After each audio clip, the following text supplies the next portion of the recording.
But it is the first time I'm meeting so many Indians and Sri Lankans, so it just feels like I'm home away from home thanks to you all. So thank you all for turning up today, and especially to see me. I'm so glad to have met and seen and interacted with some of you all. So thank you for coming.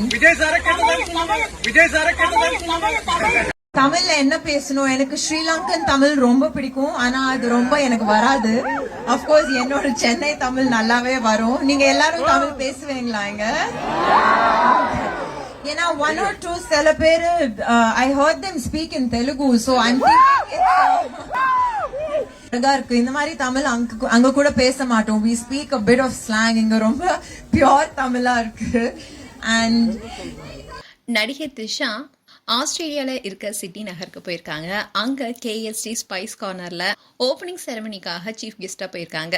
அப்போ தான் த்ரிஷா அங்கே fans கிட்ட ரொம்பவே கலகலப்பாக பேசினாங்க.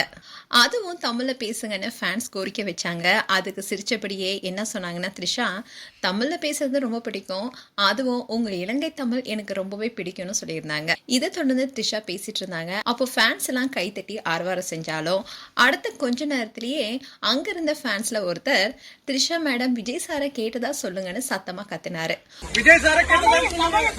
உடனே த்ரிஷாவுடைய முகமும் மாறிடுச்சு. ஆனா அந்த சமயத்துல ஒரு அழகான புன்னகையோட நகர்ந்துட்டாங்க.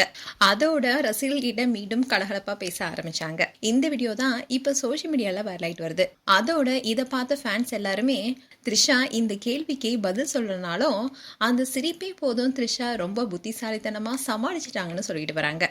எது எப்படியோ த்ரிஷா பதில் சொன்னாலும் சரி, பதில் சொன்னாலும் சரி, ஆனா அந்த இடத்துல அவங்க அமைதியா இருந்தாங்களே அதுவே போதும்.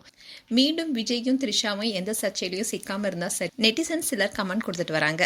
மேலும் உங்களுடைய கருத்துக்களை கமெண்ட் செக்ஷன் சொல்லுங்க. இது போன்ற வீடியோஸை பார்க்க news Tamil kids channel subscribe பண்ணுங்க. அண்ட் மறக்காம நோட்டிஃபிகேஷன் பட்டனை கிளிக் பண்ணுங்க.